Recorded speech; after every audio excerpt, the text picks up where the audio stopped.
Thank you for spending your Thursday with me here in McMullen, where I know you guys are really hoping to leave right after this class, or maybe some of you have that late class and you're just maybe thinking about skipping it. Thank goodness my class got canceled, so after this, I'm done. But today I'm going to talk about parenting styles. And like Nick said, you all have parents, and each of you came from a different parenting style, I'm going to guess. According to the Ecology Global Network, every minute, 250 babies are born. How many? And 250 every minute. And one day, one of these babies might just be yours.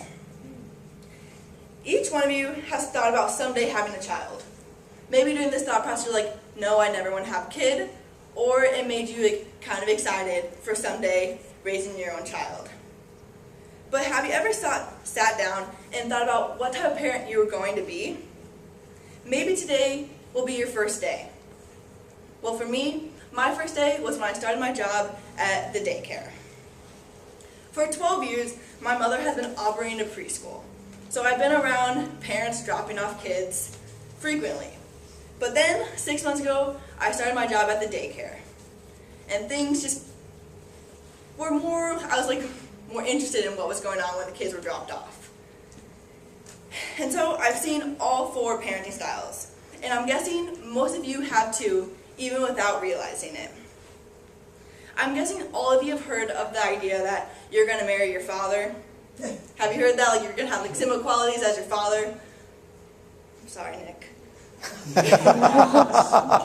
But here's another interesting fact for you. According to Dr. Mary Joseph, parenting styles is largely affected by the influence of your own parent. So, you're going to be the parent you were raised by.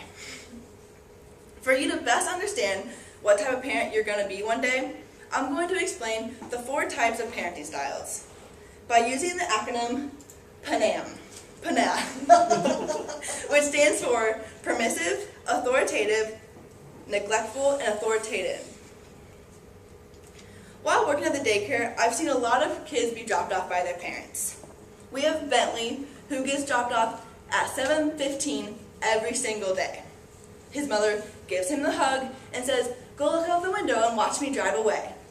And he'll complain the entire time. And she just ignores him, walks out and gets in her car and leaves. And at first I was like, that's kind of sad for Bentley. But then as I started looking more into it, this is an authoritative parenting style. Then there's Henry, who's a nonverbal 2-year-old. And his mom drops him off every morning, and the first thing he does is runs over to either hit a kid, grab a toy to hit a kid, or sprint down the hallway the other direction. Instead of her helping this child understand that this is not something he should be able to do, she just directs his attention for something else, and ignoring that he is misbehaving. This is a permissive parenting style. Then there's Zoe. Her mother drops her off every day, and Zoe just starts bawling hysterically. Instead of acknowledging that her daughter is crying, she picks her back up, puts her in the room, and says, "I will be leaving now," and walks out to her car. Then, the saddest one of them all is Dylan. Dylan's mother does not even walk him into the daycare. She pulls her car up out front, tells him to get out, and he walks himself in.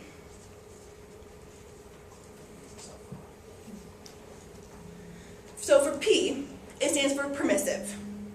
Permissive parenting takes more of a friend role rather than telling them that they're doing something wrong. Sorry, I forgot to do those the first time around. Such as Henry's mother, who does not acknowledge when he's misbehaving. She just ignores it in hopes that one day he'll understand that he cannot hit a child, another kid. Stacy Trudner states, "There are very few demands of a child in this situation. The parent has a difficult time saying no, as they avoid asserting authority and confrontation." One of the negative sides of permissive parenting is this child grows up to be an immature child for a longer period of time. One day they may grow out of it, but it takes them a longer time to mature. Next, we have authoritative. Some of you, I think this is one of the most common types of parenting. And this type, they reason with their child and they encourage them to have their own ideas. And it's like a give and take kind of situation. So they're open communication, encouragement, and they trust their child. So they give them the guidelines and trust that their child's going to follow their guidelines. Such as like Bentley's mother, who says goodbye, and even though Bentley complains, she sticks to that she'll be leaving and leaves it at that. She trusts that Bentley will figure it out once she leaves, that he's okay at daycare.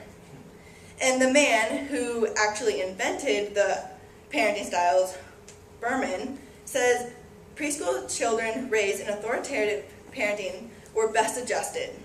They're cheerful, socially responsible, self-reliant, and they're very cooperative with other adults and even their peers. Then for the N, neglectful. I'm guessing all of you can guess what a neglectful parent does, and I hope none of you experience this in your own life. But according to the National Society of Prevention of Cruelty to Children, a neglectful parent can be anything from leaving your child at home, or in the worst case, where your child dies from malnutrition. One of the worst cases, one of the biggest causes of neglectful parenting is this child tends to misbehave more often than a child who has structure and has a parent at home telling them what they can and cannot do. And neglectful parents actually have a similar outcome as for the last A, which is authoritarian. And so according to Psychology Today, authoritarian parenting styles can lead to the same effects of neglectful parenting. So remember Zoe that I spoke about earlier? Her mom drops her off and Zoe instantly starts crying as soon as she sat down. And she's 4 years old, so it's not like a 2-year-old being dropped off. Her mother just sticks to the fact that she is leaving and Zoe needs to get over that fact. This style of parenting doesn't look at the child's point of view. It rather demands obediency. So it's my way or the highway kind of thing, and the parents just telling the kid what to do, and that child better listen or there'll be a punishment coming. From Dr. Mary Josephs found the lower and working class parents tend to stress obedience and respect for authority, and so they're more restrictive of their of their kids. And so for today, I spoke. That's a P in the end of the wrong spot. Sorry, guys. I spoke about PANA. Permissive, authoritative, neglectful, and authoritarian.